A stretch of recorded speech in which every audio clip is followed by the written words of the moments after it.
Hello, fictional. Welcome to the Fiction Series X. Today we are gonna see, what if Issei was the Youkai Sekiryuutei on hiatus? Part 1. If you end up liking this video, please consider subscribe, so without further ado, let's get into the video.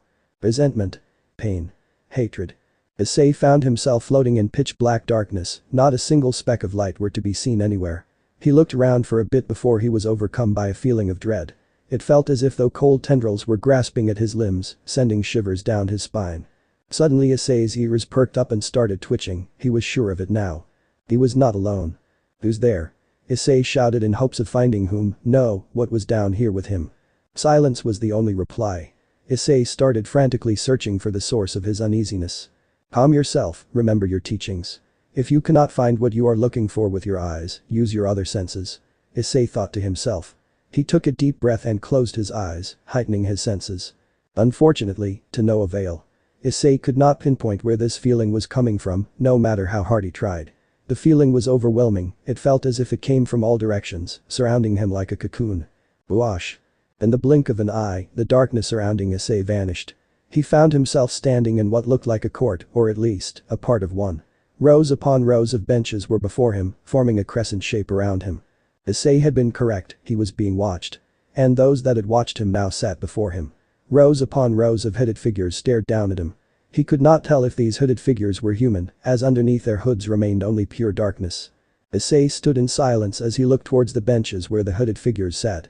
An expression of shock briefly flashed on his face before his expression turned into a frown, his ears laying down along his head as his tails ceased their movement in anticipation for what was about to happen. Who are you? Why did you bring me here? Issei shouted up towards the stands as he waited in anticipation for their response. All the while he was mentally preparing himself for combat should they prove to be hostile. Once again, his only response was silence. I said Issei started before he was felt an immeasurable the incredible power forced Issei to his knees, gasping for air. He had to focus all his efforts on purely being able to breathe. Issei glanced towards the stands once again to see what was going on, to his shock, they were all still remaining seated. Not having moved even an inch from their spot. Anger started to overtake him as he started feeling as if he there purely for their entertainment.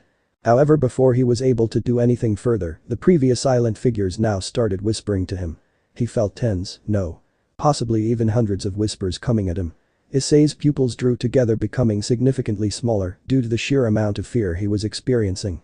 The whispers grew louder, he could now make out bits and pieces of what they were saying. If you become that. Voices whispered. He wishes for it as well. Stated a darker voice. Drive. The voices had started becoming distorted. Activate it. The voices whispered to him. Not. Dry. Issei was not able to make out the word they were chanting. The whispers had reached the point where it would be more accurate to describe them as shouts. Then they grew louder. And louder. And louder. Issei truly felt as if his head was about to split wide open, his ears ringing, his lungs burning. Activate it, the conjoined voices shouted at him with all their might. Issei shot up from his bed, hitting his head on the nearby bedside table on the way up. Rubbing the area where he hit his head, he slowly put his head in his hands as he was sitting in his bed, heavily panting, gasping for air. That dream again. It has been reoccurring more often lately. Issei thought to himself as he swung his legs over the bedside, head still in his hands. Partner, the concerned voice of Drag, the resident of his Longinus Boosted Gear, echoed inside his head. For any normal person, being comforted by an ancient dragon residing within one's arm with the power to destroy multiple nations would not only be unsettling, but would make one question one's sanity. However, Issei Hyoudou was not a normal teen, especially considering his cat-like ears and tails. Issei is a Nekoshou, an ancient, nearly extinct race of cat-like yokai which specializes in utilizing kai. The Nekoshou species is significantly dominated by female specimens, with male Nekoshou being so rare that they are considered a myth in most places around the world that know of this rare species. The Nekoshou is usually indistinguishable from a human if they hide their ears and tails, as they share most other human traits, at least physically.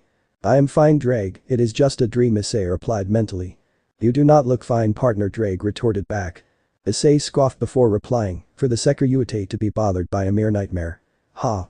And with that he stood up, turned off his alarm, and started stretching, preparing for his morning workout regimen. After a couple minutes of stretching, Issei went and got himself clothed. Issei's usual attire for his morning workout sessions were quite simple, a black t-shirt and grey sweatpants. Issei preferred functionality over flashiness, and this setup allowed him to freely move around without restrictions.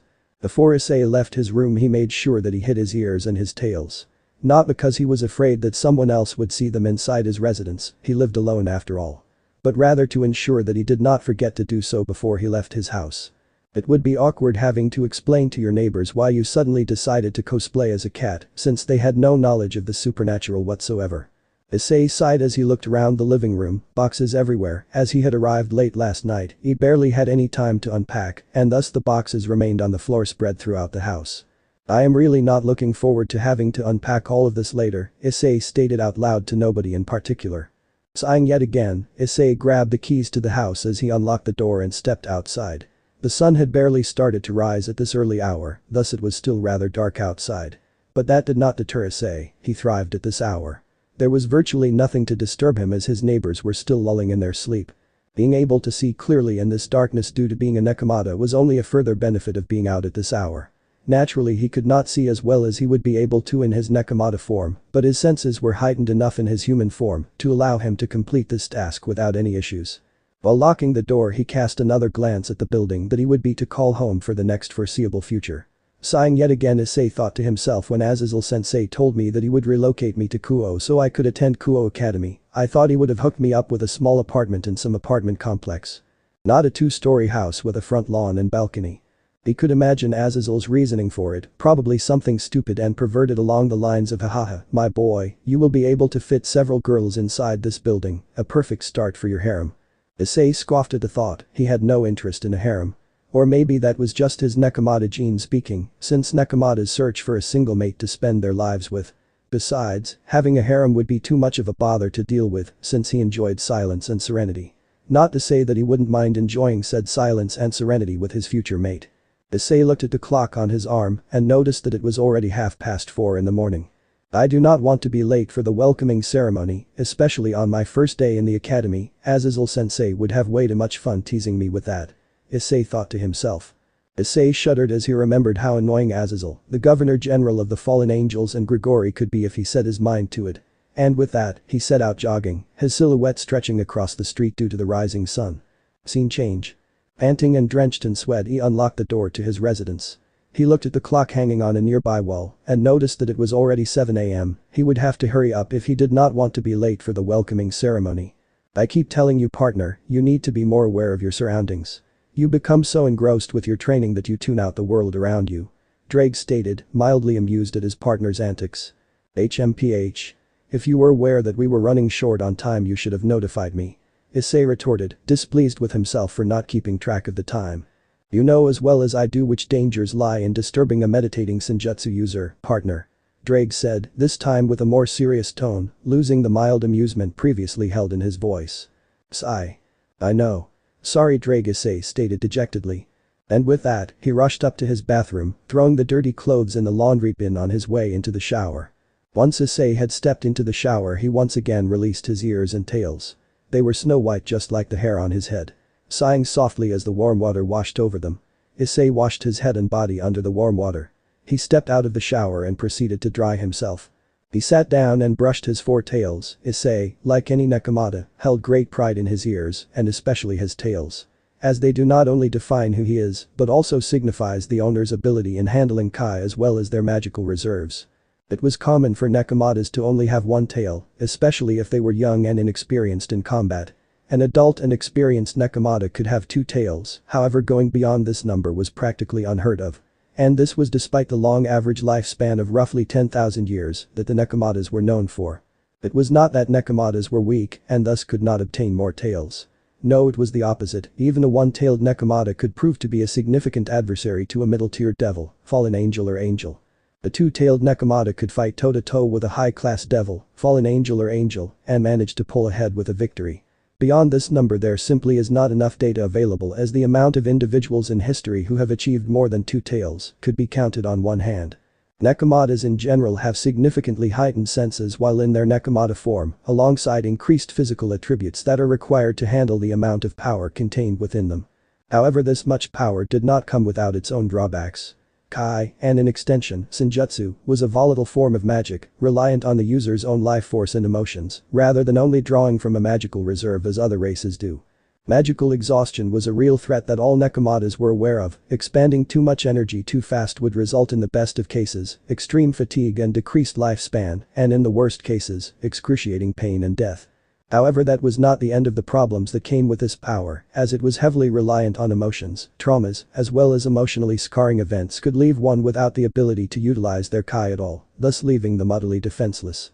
Issei had finished brushing his tails, and thus hid his Nekomata form, while clothing himself with the Kuo Academy student outfit, which he had been provided prior to his arrival at his residence. He then proceeded to sprint to Kuo Academy, hoping he would make it in time for the welcoming ceremony. Scene change. Arriving at the Kuo Academy school grounds just a mere 5 minutes before the ceremony was about to start, Issei was looking around quite panicked, searching for where the ceremony would be taking place. Damn, old man purposely forgot to tell me where I was supposed to go, so I would have to ask a fellow student, hopefully a cute girl, to add to my harem, as he would like to put it. Issei groaned as he thought to himself, having grown accustomed to the inner workings of the Governor General's head. Sighing, he looked around for someone to ask, however they all seemed caught up talking with their friends about what they had done during the summer break, and Issei was in no mood to disturb them. "Excuse me, do you need help?" A feminine voice suddenly queried Issei from behind. Issei exclaimed as he was startled from the sudden appearance of the voice. "Pardon me, it was not my intention to scare you like that. You looked lost, so I assume you are one of this year's transfer students," the voice said, which Issei now realized coming from an attractive young lady his own age. Her lavender-colored eyes peered into his own yellow-colored ones for a couple of seconds before Issei realized what was happening and straightened himself back up.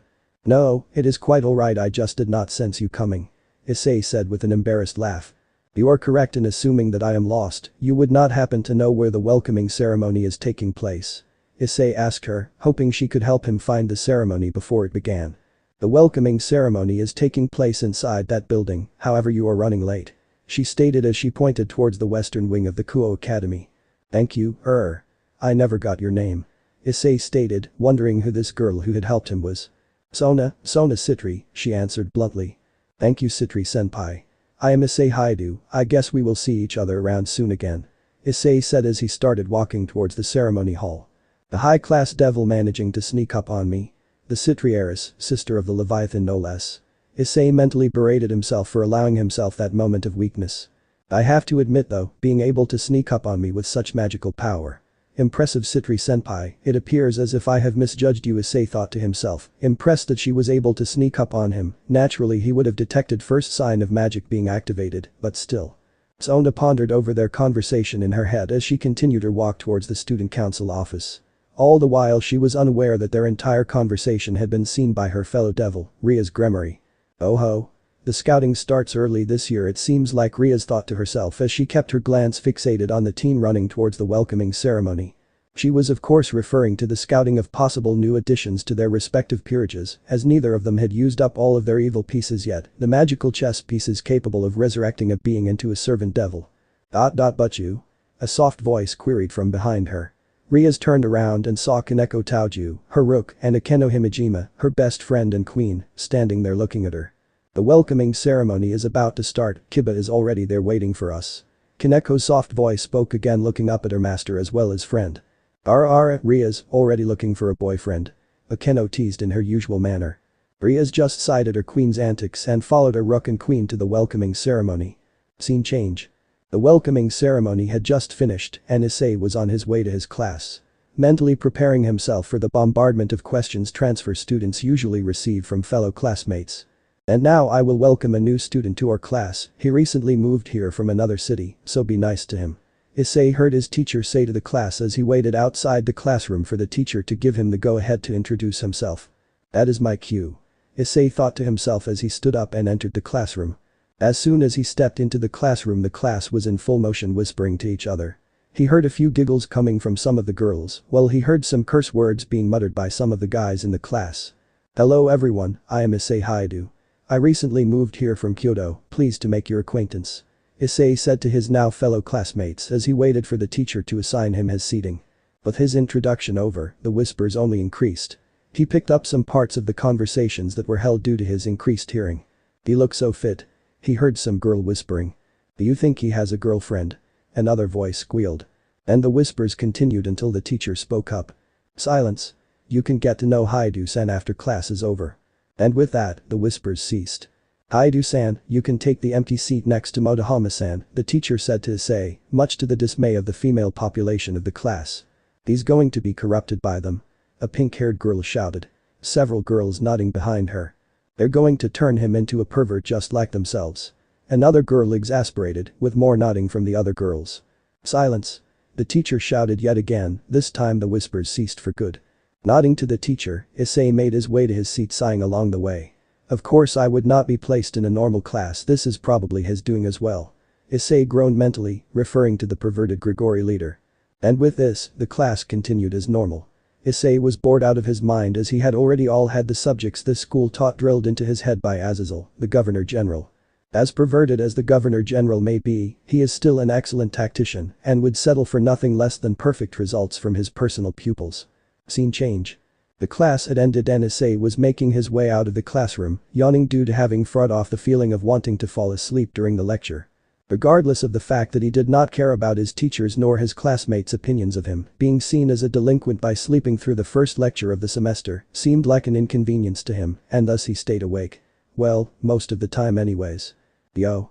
Issei. The voices of the perverted duo heard through the classroom as they made their way to him. Please do not act as if we are friends. Issei thought mentally, disgusted by the mere thought of being associated with them due to having heard their discussions about various girls in their class during the lecture. Issei turned around, sighing yet again, as Motohama suddenly spoke up. Yo Issei. How about you come with us and watch the tennis club's practice session? Sweaty teenage girls in bloomers are something to die for, you know. Motohama said with a big grin on his face, while his accomplice, Mitsuda, stood by the side grinning with a thumbs up directed toward him. No thanks. Issei replied bluntly as he turned around and started to leave the classroom, leaving his fellow students baffled at his reaction to the perverted duo's offer. They were certain that he would have succumbed to their perverted ways, having spent an entire lecture sitting beside them. Motohama, being the first one to recover from his shock, half shouted to Issei, noticing he was on his way leaving the classroom yet again, yelled out at him. Blasphemy. Are you saying that you are not interested by the female body? Are you interested in men?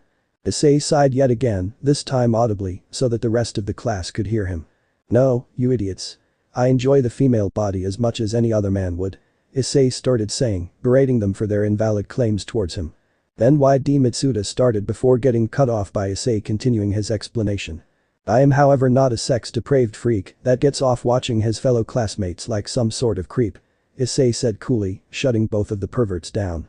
And with that, Issei walked out of the classroom, not even having turned his head to the perverts while speaking to them.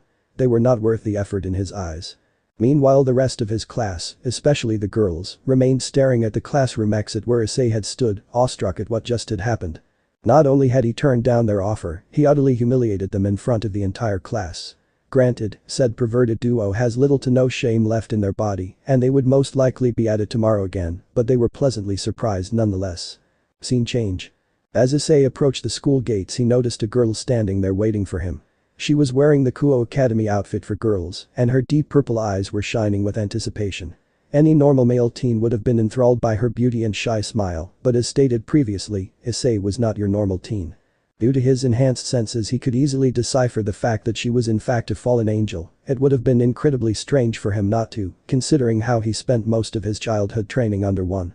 Regardless of this he decided to humor her as he was interested in why she, a fallen angel, was here in Kuo Academy, which is devil-controlled territory, looking for him. If Azazel had sent her here he would have been aware of it. Azazel could be perverted and absent-minded at times, but he was not stupid. He would not send a fallen angel to Kuo Academy without prior notice and not expect it to be taken as a declaration of war. And war was something in which Azazel held no interest in, it halted his research after all. Be careful of this one partner, she is stronger than she looks. The voice of Drake echoed yet again within his head. Who do you take me for, Drake? Do you really think of me so lowly that I would not be able to detect a fallen angel standing right before me? Issei replied mentally with a mocking tone. Suit yourself. Drake scoffed at him.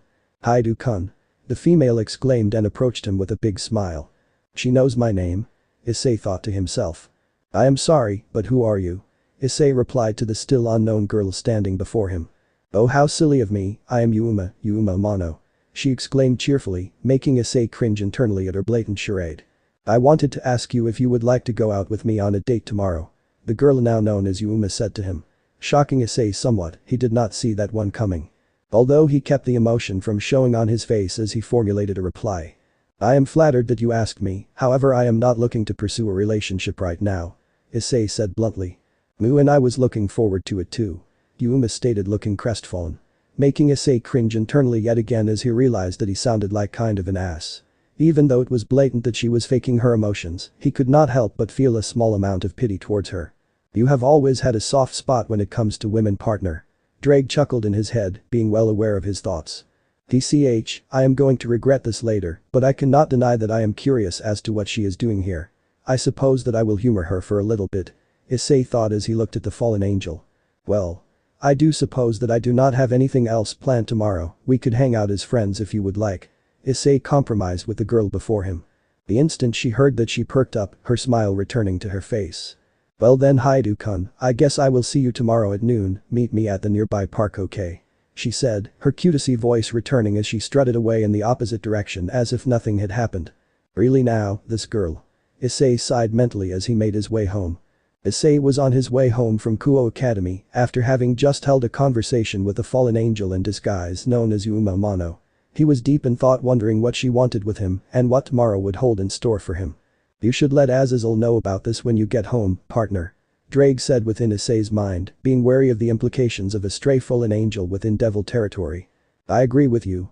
A fallen angel showing up on the doorstep of devil-controlled territory owned by the Grimory and Citri families unannounced does not bode well. Issei replied to his sacred gear as he continued his walk home. However, what business does she have with me? She has no knowledge of my race, nor of me being the Sekiryuutei. Azazel has kept that under wraps from even the great Maus, a lowly fallen angel, would not have access to that information. Issei thought to himself as he pondered over the situation at hand. Scene change. Issei had finally reached his residence and proceeded to unlock his door before stepping inside. Closing the door behind him, he took off his shoes and went straight to his living room, intending on calling Azazel to let him know what had occurred at the school gates earlier this afternoon. Hello? After ringing several times, Azazel finally picked up his phone, curious as to who was calling him, considering he had not written down the number for Issei's residence yet. Finally, took you long enough, old man. Issei replied over the phone, as he had grown accustomed to the banter between them. Issei respected Azazel as he had taken him in at a young age when nobody else would, but that did not mean that he would pass up on the opportunity to fire a few shots at him. Oh ho, Issei. Is that any way to speak to your beloved sensei? The Governor General shot back at him without missing a beat, two could play this game after all. The groan was all that Azazel received as a reply, while he chuckled over the line. How is the house I prepared treating you? Filled it with babes yet? The Governor General teased over the line, being well aware of the fact that Issei had no such interests, however he felt it as his duty to do so as a father figure to the teen he spoke with. The house is just fine, slightly too big for my taste, but knowing you I should have expected this. Issei started, gaining a chuckle yet again from the Grigori leader. However, I did not call to discuss about your perverted fantasies, Governor General Issei stated, this time losing the humor in his voice. Azazel was genuinely curious as to why his pupil had called him, and he was even more surprised to hear him using the title that he had come to be known by, something Issei only did when the situation was serious. Gaining a serious look on his face, he waited for Issei to continue his explanation. The name Yuma Amano, does it ring any bells in your head? Issei asked with a serious tone, however the reply he received was something he unfortunately expected. Amano, no, I am sorry, it is not a name that I have heard of before, the Grigori leader replied, wondering why this name had been brought up in their conversation. As I expected, it was a moniker after all. Issei stated, annoyance blatant in his voice as he prepared to deliver the rest of the information he had gathered while conversing with the girl. Azazel sat in anticipation, allowing Issei to continue his explanation without being interrupted. He was well aware that his pupil would not call him by his title unless the situation called for it. On my way home from Kuo Academy, I was approached by a girl claiming that her name was Yuma Amano. She had been waiting for me and asked me out on a date with her. Issei replied, going over the events that had happened inside his head while he explained them to his sensei. That is great and all, but I do not see why you called me just for that, unless you are asking for my blessing. Azazel teased, with an undertone of seriousness present in his voice. Fallen angel, she is a fallen angel. Issei replied bluntly, ignoring the previous tease.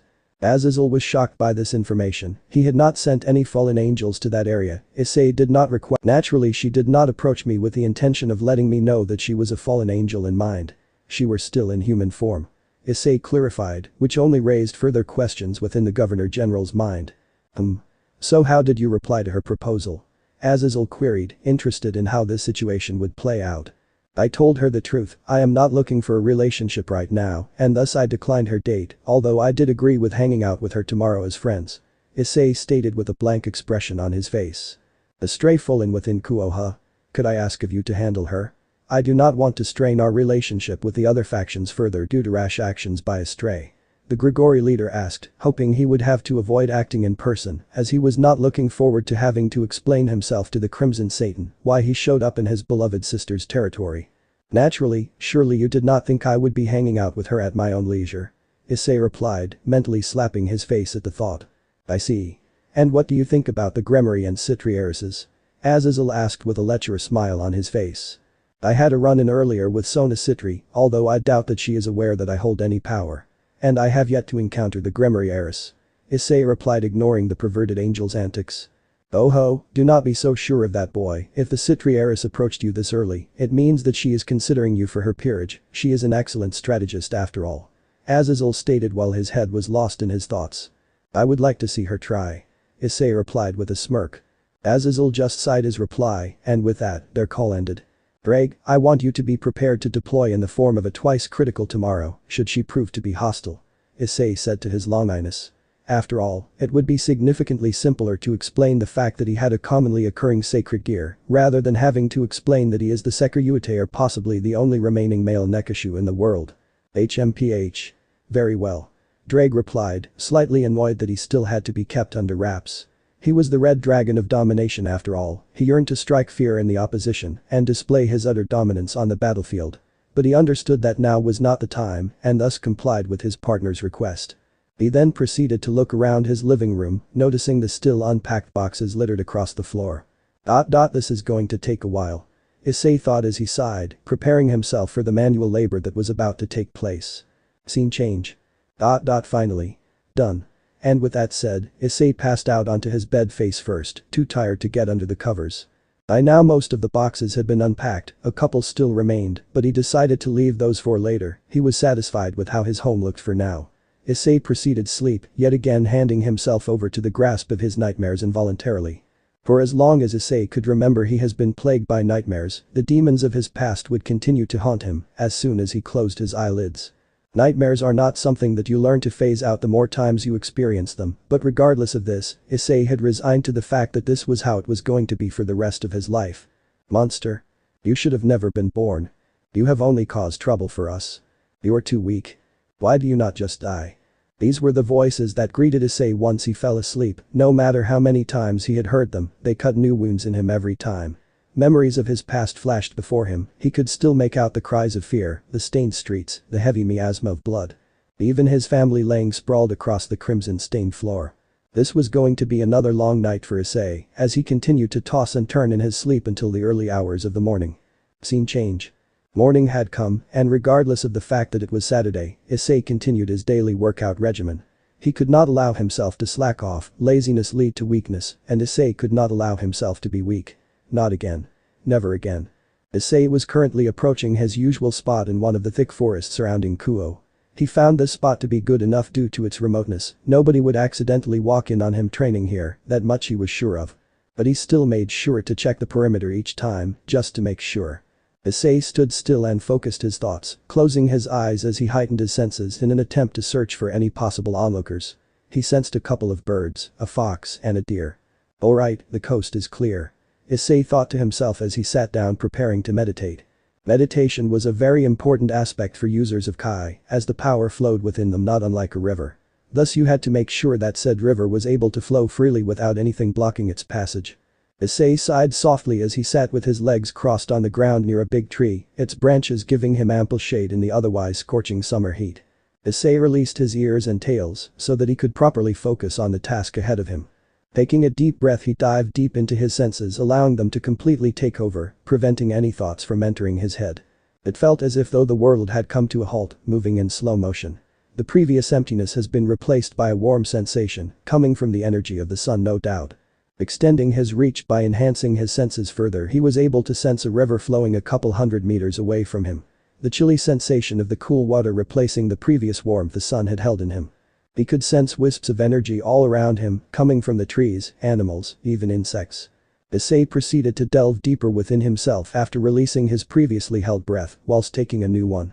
The area around him had started to heat up, and soon enough an array of small fireballs could be seen around him, softly levitating in the air around his midsection.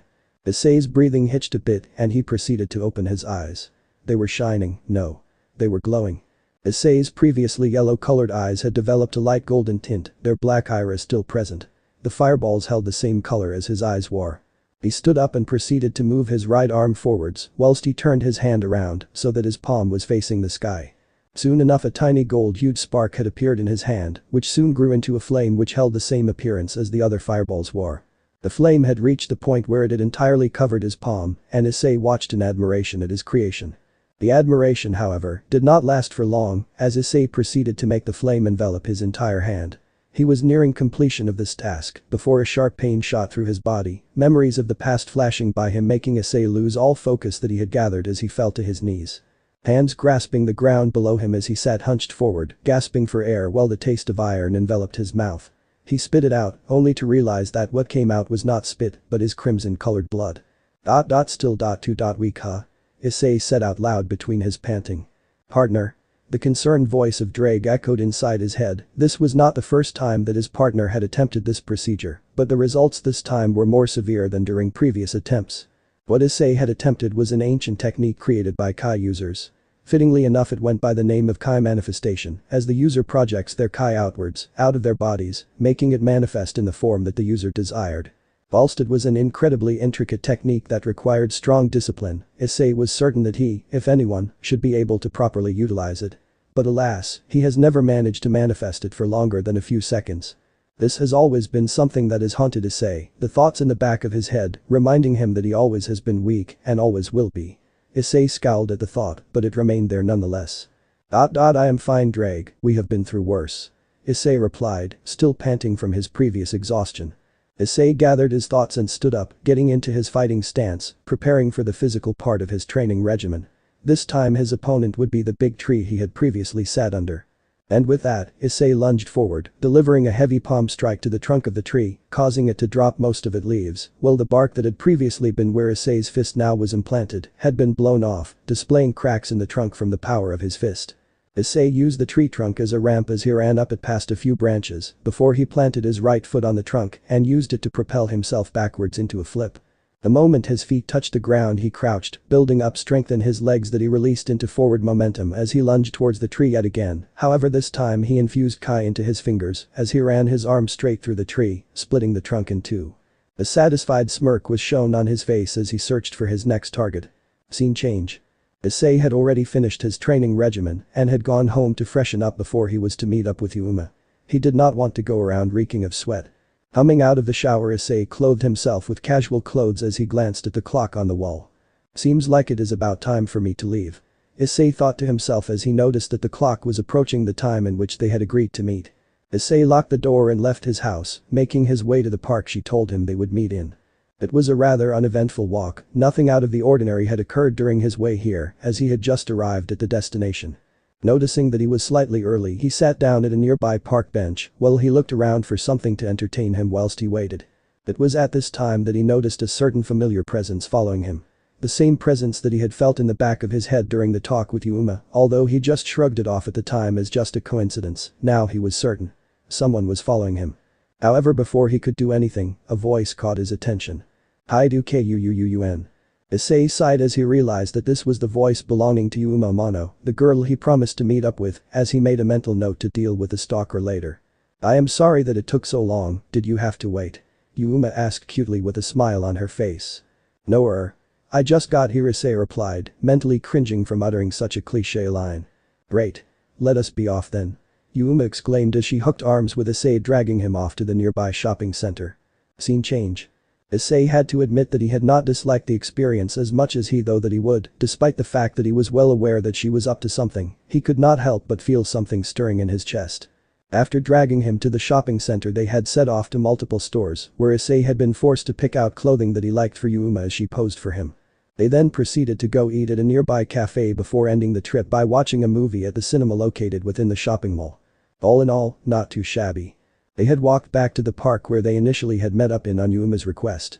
Yuma seemed to be in a great mood, which in turn made him wonder if that was due to how their day had went or to her real motive with this. Issei was snapped out of his thoughts when Yuma stepped up on the nearby fountain, doing a small twirl before interlocking her hands behind her back, looking at him expectantly. Hyoudou-kun, I had lots of fun today. She said, smiling at him, with a tint of sadness in her voice. Would you do me one last favor? Yuma started, making Issei wary of what she was about to ask. Would you die for me? She stated, this time without any hint of cuteness lacing her words. She was entirely serious with this request, Issei realized looking at the sadistic smile on her face. I do not believe that is a question that should be asked on the first date, Amano-san, Issei replied as he frowned at a request. Too bad that it was not a question. Yuma exclaimed as dark energy enveloped her, revealing her true form as a fallen angel.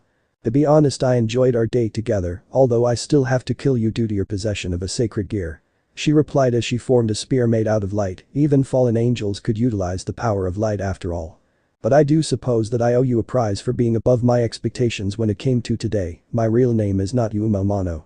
It is Rainer, remember it in the afterlife. The girl now known as Rainer stated haughtily towards Issei. As Rainer prepared to impale Issei with the spear, he muttered one single line. Reg. The spear flew forwards towards the abdomen of Issei, however in the split of a second it had been stopped. Rainer exclaimed as she noticed that he had grasped her spear with his right arm, which had now been covered in what looked like the sacred gear, twice critical. Rainer-chan, maybe you should do some research on the target you are trying to kill before throwing your life away like this. Issei explained coolly with a mocking tone as he flipped her spear around preparing to lunge forward. Rainer was wide-eyed at what had just happened before her. This was not what was supposed to happen. Kakabiel promised her power beyond her imagination, even another pair of wings. All she had to do was kill the team before her. It was then she noticed the look in Issei's eyes. Not only had his eyes started glowing slightly, they had such a feral look in them, ready to tear her apart at any moment. Rainer was scared. No, scared was an understatement, she was terrified. Not a moment later Issei lunged at her, spear in his sacred gear covered hand. It looked as if though he had disappeared right before her. Until she felt the spear ripping right through her chest. Azazel sends his regards. She heard Issei utter to her, making her eyes widen even further, before she was turned to ash. As the remains of his now dead date were blown away by a gust of wind, he once again noticed the presence of his stalker that he had sensed earlier. He noticed that it was starting to leave, so he called out to it, not intending on letting it slip through his grasp again. You there? Why are you following me? Issei shouted at the leaving figure. The figure stopped and stepped out of the shadows, revealing herself to Issei.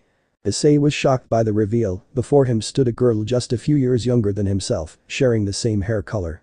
Issei sighed mentally at this. Here he was preparing for another ambush, and it turns out that it is just a cute girl. The girl just stood there in silence looking at him. Look, I am not mad, I am just wondering why you have been following me since yesterday. Issei asked, realizing that he could be seen as a threat considering that he just disposed of a fallen angel by himself. But this the girl in question decided to speak up. But you told me that she wanted to meet you. The yet unidentified girl spoke to him in a soft tone. But you? Issei replied, curious as to who the girl was referring to. I am in the occult research club. She told him, as she seemed hesitant in revealing her friend's name to a potential threat. Gremory-senpai then. He replied, slightly shocking the girl as she was unaware that he knew of her. But you? Issei sighed loudly. First he gets attacked by a fallen angel, and then the sister of the Crimson Satan wants to meet him. Just tell her that she can reach out to me in school if she wants to meet me, she does not have to send out people following me for that purpose. Issei replied while groaning slightly. Was the only response he got from the girl. Can I have your name at least? I am Issei Hyoudou, although I suppose you are aware of that already. Issei chuckled to himself, amused at the girl's actions. Kaneko Taoju, the girl now known as Kaneko, replied. Alright, I will see you around then. Kaneko Chan, Issei replied in a teasing tone as he left the scene and made his way home, whilst Kaneko stood lost in thoughts for a moment before she left to notify Riaz about what had happened. Scene change. Oh ho. And did anyone see what happened in the park? The questioning voice of Azazel, the Governor General, could be heard over the phone as Issei had been explaining to him what had happened today. No, well actually there was one other person there. Issei started before he remembered his encounter with Kaneko. I had a run-in with a girl by name of Kaneko Taoju who had been following me on the order of the Gremory heiress. Issei explained to the Grigori leader. Taoju-san, huh? Azazel said, making Issei curious as to why he was interested in this person. Anything that I should know of? Issei asked, curiosity present in his voice. No. You will find that out soon yourself. Was the cryptic response he received from his sensei. Anyway, about that hair, this was as far as Azazel got before Issei realized that their conversation was over, and thus he promptly closed the call mid-sentence for Azazel. Scene change. Ahaha, that boy. Getting to know people his own age will be good for him. Azazel chuckled to himself before getting lost in thoughts regarding the girl previously mentioned in their conversation, Kaneko Taoju. Maybe I should have notified him about this. No, this is for the best, he can take out his anger on me afterwards. Azazel pondered over the fact that he had not revealed that Issei was in fact not the only Nekomata at Kuo Academy. Naturally, Azazel was aware of this prior to sending him there, but he was slightly worried nonetheless of how he would react to this knowledge, considering how emotionally scarred Issei was. I hope something good can come out of this. Azazel sighed to himself. Issei was currently sitting in class, trying to stay awake for yet another terribly boring lecture.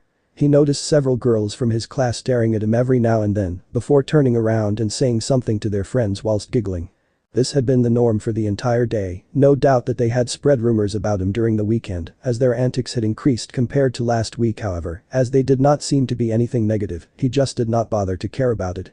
Motohama and Mitsuda had been surprisingly quiet this lesson, not even attempting to strike up a conversation with him once, something which he was very pleased with. I wonder why that Gremory girl wanted to see me. Probably to attempt recruiting me into her peerage. Heh. Issei thought to himself, mildly amused at the thought. Ring. And with that, the school day was over. Issei started making his way out of the classroom when he suddenly heard several girls squealing in a choir. Thankfully they were not directed at him this time. He turned around to see who the poor guy was, only to be looking at Hyoudou, the proclaimed prince of Kuo Academy by the female population. Ah. Hyoudou-san, I was looking for you. The prince of Kuo Academy stated. Me? Issei asked as he pointed at himself, curious as to what Kiba wanted with him. Yes, although it is rather urgent. Please follow me. Kiba said as he started to leave the classroom, much to the dismay of the females in the class. Issei just shrugged and decided to follow Kiba to see what he wanted with him. The class filled with whispers once the two students had exited the classroom. Hyoudou-kun and Hyoudou-san. Maybe they are. Hiya. The girls exclaimed, somehow having come to the conclusion that something romantic was going on between the two teens. Much to the dismay of Issei, as he was still able to hear some of it due to his enhanced hearing. So where are you bringing me, Hyoudou-san? Issei queried. He had a clue of what it could be, but he wanted to confirm his suspicions. Ah, there's no need for formalities, just call me Kiba. Issei was surprised at this. He expected that the so-called prince of Kuo Academy would grow arrogant due to his status within the school. I am bringing you to the Occult Research Club, otherwise known as just Orc, but you wanted to meet you. Kiba explained, confirming Issei's suspicions. Well, that is neat and all, but why were you in such a hurry? Issei asked with a raised eyebrow, not quite understanding what was so urgent. However, he was not complaining as it got him out of the flock of girls quicker. Well, to be honest, I just wanted to get out of there. The girls can get overwhelming at times. Kiba said sheepishly with a small smile. I am starting to like this guy. Issei thought with an amused expression on his face. Well, in that case, just call me Issei, Kiba-san. Issei replied with a small smile on his face. And with that, the pair walked in silence for the rest of the journey up to the Occult Research Club's club building. The previously abandoned dormitory looked rather ominous at first glance, but the inside looked nothing like the outside of the building did. Scene change. Knock knock. Come in. Issei heard a female voice state from the other side of the door as he stood outside the Orc building's meeting room, waiting alongside Kiba. Excuse us. Kiba said and opened the door, entering with Issei in tow. Ah, Kiba-kun, I see that you have brought Hyoudou-san here as requested, thank you. The Gremory heiress stated whilst Kiba gave a curt nod and sat down at one of the sofas present within the club's meeting room. Gremory-senpai, we meet at last. Issei said as he looked around the room, noticing that only he, Gremory, and Kiba were currently present. It is a pleasure to meet you as well, Hyoudou-san. I have heard many things about you. Ria said with a smile present on her face. Nothing from my classmates, I hope. They can be rather ruthless with their rumors. Issei replied with a blank expression on his face, making Ria's giggle at his reply. Please take a seat, the rest of the Occult Research Club will arrive shortly. Ria stated as she gestured towards one of the empty sofas present in the room. Issei just nodded as he went past Kiba and sat down on the sofa next to his. Rias herself went and sat in the sofa opposite of him, querying him if he wanted any refreshments, to which he denied. The room was silent for a while before Issei decided to speak up, wondering why they had brought him here. However, before he was able to utter any words, he heard knocking at the door yet again. Knock knock. Come in, our guest has already arrived. Rias stated as she could predict who the knocking belonged to. And with that, Akeno and Kaneko entered the room, excusing themselves for the interruption, and proceeded to take seating in the sofas. Akeno sat down next to Rias whilst Kaneko sat down beside Kiba. Now that everyone is here, we can begin with a reason as to why you were brought here, Hyoudou-san. Rias stated, Issei just nodding in agreement. Tell me, Hyoudou-san, what do you know about the supernatural? Rias asked as the rest of the Orcs Club members were listening in on their conversation. Enough as to wonder what business the Crimson Satan's sister and her peerage has with me, a non-devil. Issei replied, making the members of the Occult Research Club go wide-eyed at his reply. They assumed that he held some knowledge about the supernatural due to possessing a sacred gear, but to know that she was the sister of Surzich's Lucifer and that they were devils came as a shock to them. Rias, being the first one to recover from her shock, proceeded her questioning. Ahem, well, that does simplify some things. Rias stated awkwardly as the rest of the orc were recovering from their initial shock. So tell me, Hyoudou-san. What business did that fallen angel have with you? Rias stated in a serious tone, losing the previous cheerfulness that it held when she greeted him. She now thought of him as a potential threat, no doubt. Issei sighed audibly before he began his explanation. First off, no. I am not allied with the fallen angels. I wanted to get that out of the way first, since I can clearly see how tense you all have gotten. Issei replied, attempting to defuse the situation, which helped relieve some of the tension in the room. The fallen angel approached me asking me out on a date, to which I declined. However, as I sensed that she was a fallen angel, I agreed to hang out with her last Saturday, since I was curious as to what she was up to, being a lone fallen angel in devil-controlled territory. Issei stated, gaining a few nods from the Orc Club members. However, that is information in which you already have, Gremory-senpai, considering that you sent Kaneko-chan to spy on me. Is it not? Issei stated, starting to understand what Rias were aiming for. Kaneko-chan, is there something that you have not told us? Already on first-name basis, Akeno teased her fellow clubmate. The only reply she got was the sound of Kaneko munching on her snacks, remaining silent otherwise. Ahem, returning back on topic. Rias said, noticing that they were getting sidetracked. Indeed, so let us skip the sweet talk. Rias, you sent Kaneko-chan to spy on me, so that you could resurrect me into your peerage after my date had killed me. Were you not? Issei stated bluntly, not really caring that it came off as rude. Once again, the Orc Club members had been shocked at how accurately he could read them. Ahaha, well, you see, Rias started saying, embarrassed that she had been seen through. Gremory-senpai. Issei said, cutting Rias off. Yes, you are correct. That was my intention, Rias replied with a tone of sadness as she realized that she had most likely made the sacred gear user hate her. That is rather tasteless, I must say. Issei started slightly frowning, only furthering the guilt which Rias felt. Akeno was about to speak up, not liking how her best friend's feelings were getting hurt. Sure, she made mistakes, but she was a very kind girl nonetheless. She would not allow someone who did not understand her struggles talk down to her like that. However, before she could say anything, she was cut off by Issei continuing his speech. However, I do understand the struggles that each of the three factions are currently facing, losing most of their populations in the Great War.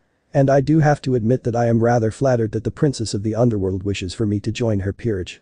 Issei said, not wanting to hurt Ria's feelings, as he had been told by Azazel that the Gremory family were unusually kind for devils and she technically had done him no harm thus far.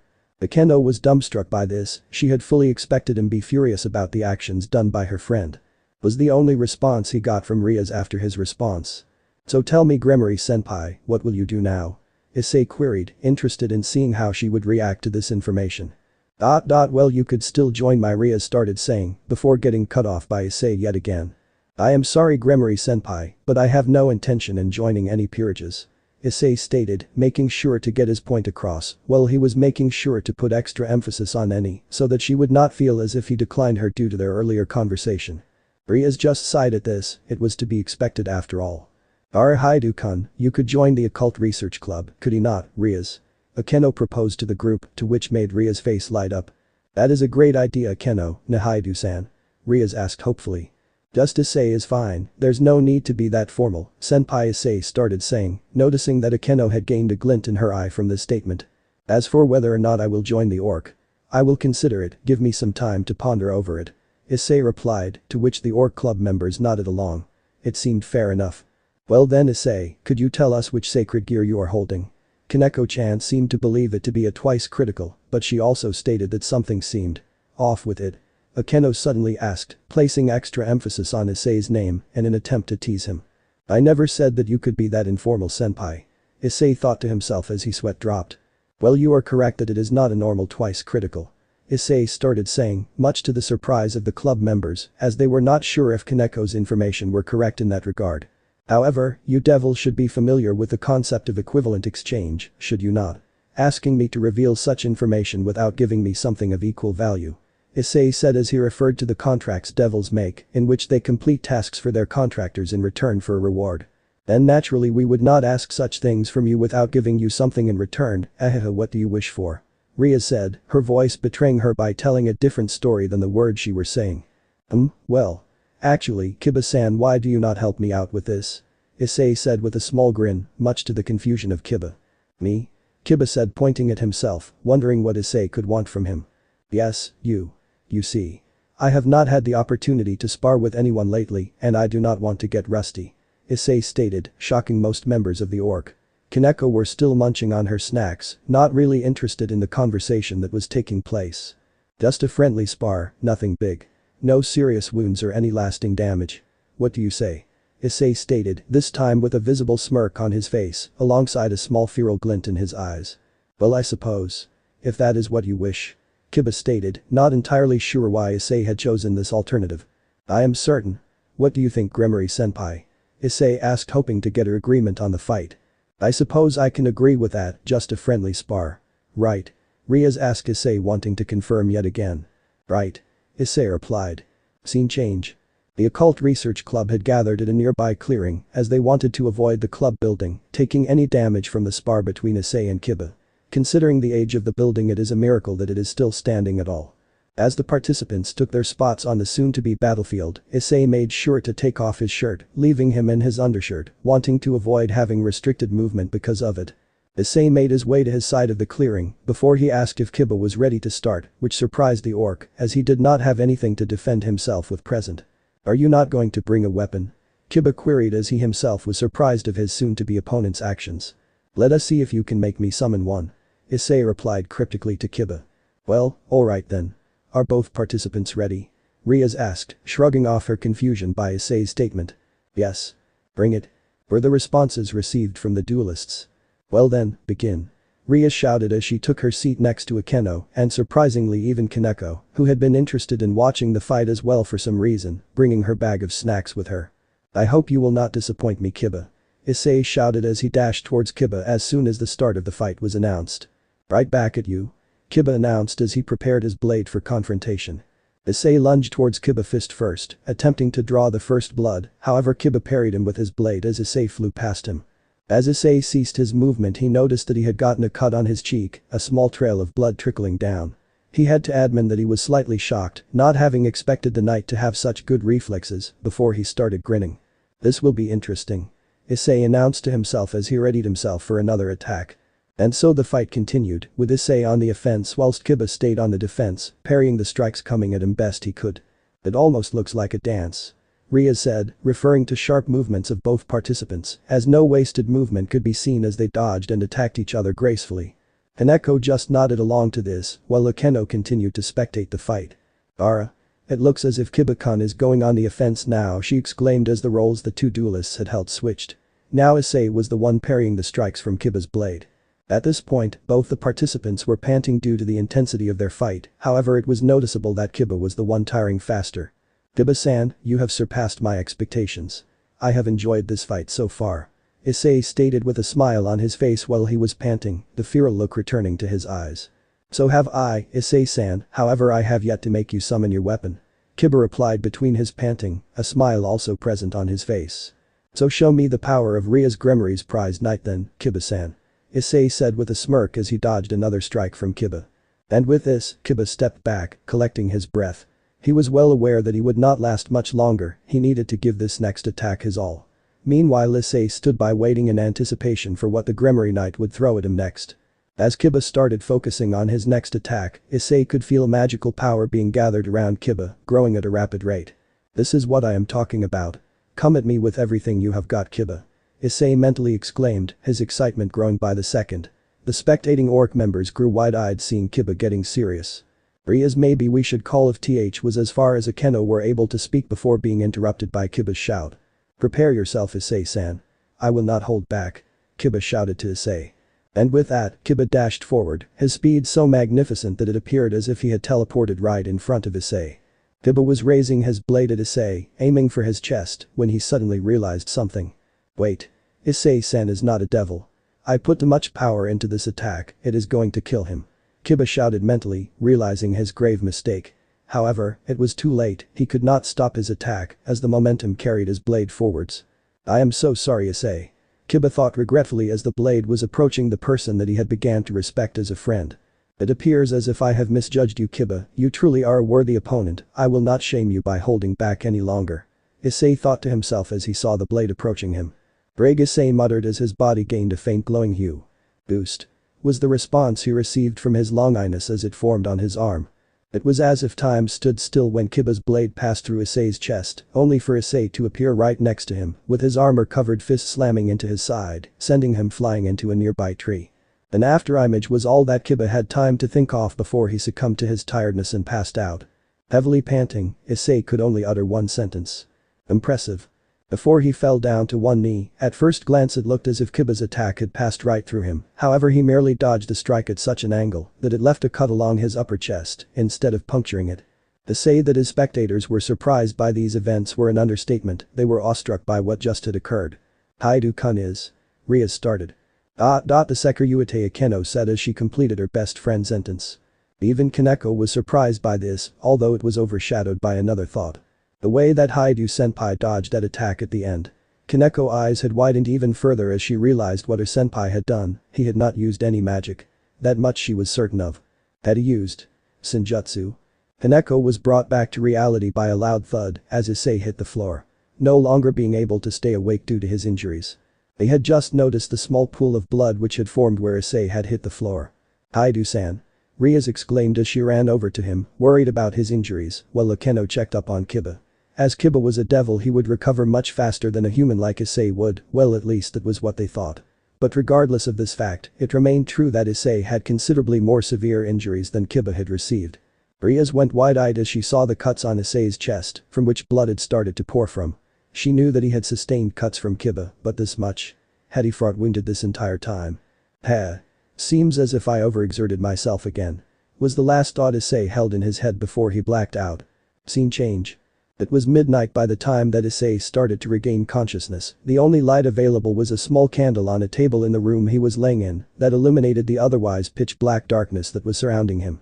Issei slowly raised himself from where he laid, noticing that someone had bandaged his wounds after his fight with Kiba. He slowly looked around taking in his current location.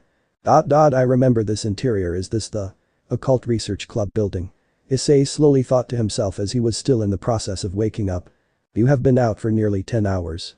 The voice of Drake echoed inside his head with a serious tone. I kept trying to tell you that you were in no condition for that fight, but you kept shutting me out of your mind. Drake continued explaining, this time with annoyance lacing his words.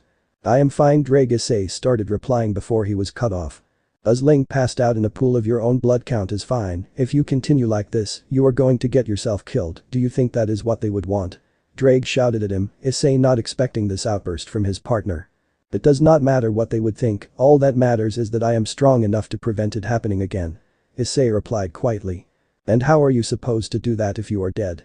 Drake's voice boomed within Issei's mind yet again, however his only response was Issei scoffing at him. As Issei looked around the room he noticed that Kaneko was sitting on a chair by the bed, seemingly fast asleep. Issei wondered what she was doing here before he got his answer from Drake. This little miss has been taking care of your wounds since your battle. Was the last thing Drake said before Issei felt him retreating back into his mind. Issei looked at Kaneko for a moment, curious about why she would be the one caring for him, considering the cold shoulder she has been giving him since he arrived here.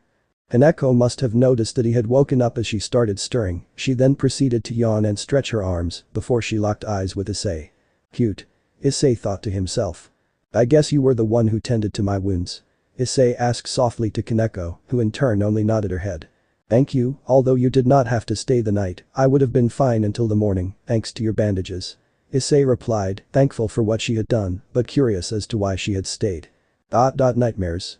Kaneko stated, still uncomfortable speaking with Issei. Huh? Issei asked. You were tossing and turning in your sleep, muttering things. Kaneko said, this time she used more words than she previously had. So you stayed because you were worried about my nightmares? Issei queried, slightly worried over what he might have said whilst he was out. Kaneko replied shyly. You do not need to worry about me, Kaneko-chan, I have grown used to them by this point. Issei stated with a sad expression, shocking Kaneko slightly. However, Kaneko was curious about something and decided to ask Issei about it now that they were alone. Why do you call me that? You refer to everyone else by their family name, but not me. Why? Kaneko asked as she has wondered about this since the first time they met. She heard him call Kiba by his first name, but they were boys so it was different. I am sorry, did I offend you? Issei asked, hoping that he had not unintentionally made her angry at him. I am just curious, Kaneko said as she shook her head. You remind me of my sister, you both share the same hair and eye color, and you both enjoy snacks more than anything. Issei stated, this time with a sad smile on his face as he reminisced about his sister. Kaneko was shocked by this fact, she thought he was merely doing this to tease her, but seeing his sad expression, she now knew that that was not the case. Your sister? Kaneko asked, this time without hesitating first, she had seemingly grown more confident speaking with Issei during their conversation. I loved her more than anything. I miss her so much. Issei said, noticing that his eyes were starting to water. Kaneko noticed this as well and felt bad about asking as it was obviously a hard topic for him to talk about, she knew all too well how it felt being separated from someone you love, as she thought about her sister. Where is she now? Kaneko asked, hoping that she would not offend him by asking this question, however she wanted to know if a similar fate had befallen his sister, in regards to her own. Dead. Alongside the rest of my family. Issei said, biting his lip hard enough to draw blood. He refused to cry, he felt as if he had no right to. At this, Kaneko went wide-eyed. She did not pick up on the hint that Issei had left in his choice of words the first time. She immediately felt regretful for bringing it up. I am sore, Kaneko started apologizing before Issei cut her off. Stop, it was my fault after all. I was too weak to protect them when they needed me. I have no right to cry over it. Issei stated coolly, making Kaneko slightly wince at his tone. The room had become enveloped with silence for a brief moment before Kaneko spoke up. Those wounds. They were not from the fight with Kiba-san. Kaneko stated hesitantly, feeling the awkward silence that had enveloped them after their previous conversation. No. They were not. Issei started explaining, glad to move on from the previous topic. I received them during a training session, Issei said, surprising Kaneko yet again. What kind of training warrants those wounds? Kaneko thought to herself, it looked more as if Issei had wrestled with a bear, bare-chested, with nothing more than his fists as a weapon. That move you used at the end of the fight where you dodged Kiba's attack, that was Senjutsu, was it not? Kaneko asked, finally getting to ask the question she had been holding in all day. This time it was Issei's eyes that widened in surprise at her statement. How do you know that? Issei asked, baffled at how she could possibly know that. All the while he confirmed the suspicions Kaneko had held about what he had used. My sister taught it to me. Kaneko said hesitantly, it seemed as if her sister were also a sensitive topic, Issei noted. It was at that moment that Issei realized something. Her behavior, hell, she even had the same eyes that he had. How could he not have noticed it earlier? Kaneko. Are you in a? End of the part 1. So how was this story? I hope you like it. And if you like it, share this story with your friends and like the video too. And don't forget to subscribe our channel for daily awesome fanfiction. Okay, it's time for me to go. Bye bye.